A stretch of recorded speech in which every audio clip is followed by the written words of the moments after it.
ನಮಸ್ಕಾರ ಮ್ಯಾನೇಜರ್ ನಾಗರಾಜ್. ನಮಸ್ಕಾರ ಅರುಣ್. ಯಾಕೆ ಮಾಲೀಕರು ಕೆಲಸದಿಂದ ತೆಗೆದು ಹಾಕಿದ್ದಾರಂತೆ? ಈ ಮಾತು ಸತ್ಯನಾ? ಯಾವ ಕಾರಣಕ್ಕಾಗಿ? ಹೌದು ಮ್ಯಾನೇಜರ್, ನಾನು ಯಾವ ತಪ್ಪು ಮಾಡಿದನೋ ನಾನು ಮರ್ಯಾದೆಯಿಂದ ಬಾಳಿ ಬದುಕಬೇಕೆನ್ನುವ ನನಗೆ ಯಾವ ದುಡಿಮೆಯಾದರೇನು? 2 ಹೊತ್ತಿನ ತುತ್ತಿನ ಚೀಲ ತುಂಬಿಸಿಕೊಳ್ಳಲು ಏನಾದರೂ ಮಾಡಲೇಬೇಕು. ಇದ್ದ ಕೆಲಸ ಹೋದರೇನಾಯ್ತು, ಬೇರೊಂದು ಕೆಲಸ ಹುಡುಕಬೇಕು.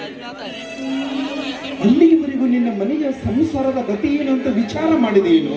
ವಿಚಾರ ವಿಮರ್ಶೆಯ ಕಾಲವಲ್ಲ ಮ್ಯಾನೇಜರ್, ಬಂದದ್ದು ಅನುಭವಿಸಲೇಬೇಕು.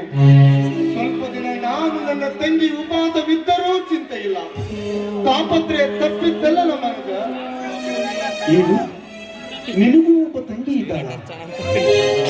ಅರುಣ್, ನೀನ್ ಸಂಕೋಚ ಪಟ್ಕೊಳ್ಳದೆ ಹೋದ್ರೆ ನಾನು ನಿನಗೊಂದು ಸಲಹೆ ಕೊಡ್ತೀನಿ. ಹೇಳಿ ಮ್ಯಾನೇಜರ್. ನೀರಿನಲ್ಲಿ ಮುಳುಗಿ ಉಸಿರುಗಟ್ಟಿ ಪ್ರಾಣ ಕಳೆದುಕೊಳ್ಳುವವನಿಗೆ ಆಶ್ರಯ ನೀಡಿ ಪ್ರಾಣ ಉಳಿಸುವುದೆಂದರೆ ನಿಮ್ಮ ಮಾತನ್ನು ಯಾವ ಕಾಲಕ್ಕೂ ತಳ್ಳಿ ಹಾಕಲಾರೆ. ನಿಮ್ಮ ಸಲಹೆ ನನ್ನ ಒಳ್ಳೆಯತನಕ್ಕೆ ಆಗುವಂತಿದ್ದರೆ ಶಿರಸಾವಹಿಸಿ ಪಾಲಿಸುವೆ. ನೀವು ಕಳೆದುಕೊಂಡ ಕೆಲಸವನ್ನ ಫ್ಯಾಕ್ಟರಿಯಲ್ಲಿ ಮಾಲಕರಿಗೆ ಹೇಳಿ ಮರಳಿ ಕೊಡಿಸ್ತೀನಿ. ಆದ್ರೆ ನಾನು ಏನ್ ಮಾಡ್ಬೇಕು ಹೇಳಿ ಸರ್? ಬೆಳೆದು ನಿಂತಿರುವ ನಿನ್ನ ಮನೆಯಲ್ಲಿರುವ ತಂಗಿಯನ್ನ ನನಗೆ ಕೊಟ್ಟು ಮದುವೆ ಮಾಡಿದರೆ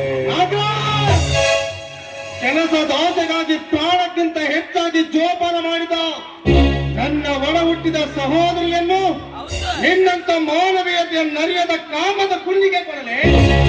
ನಾಗರಾಜ್, ಅವಳ ಅಂಗುಷ್ಟಕ್ಕೆ ಹತ್ತಿದ ಧೂಳಿನ ಸ್ಪರ್ಶಿಸುವ ಯೋಗ್ಯತೆಯೂ ನನಗಿಲ್ಲ. ನೀನಾಡಿದ ಮಾತು ಇನ್ನೊಮ್ಮೆ ನಿನ್ನ ಬಾಯಿಂದ ಬಂದ್ರೆ ನಾನು ಮಾತಾಡೋದಿಲ್ಲ. ನನ್ನ ಕಾಲಲ್ಲಿರುವ ಚಪ್ಪಲಿ ನಿನ್ನ ಕಪಾಲಕ್ಕೆ ದಿಕ್ಕ ಬಂದ ಮಗನೇ, ಎಚ್ಚರ.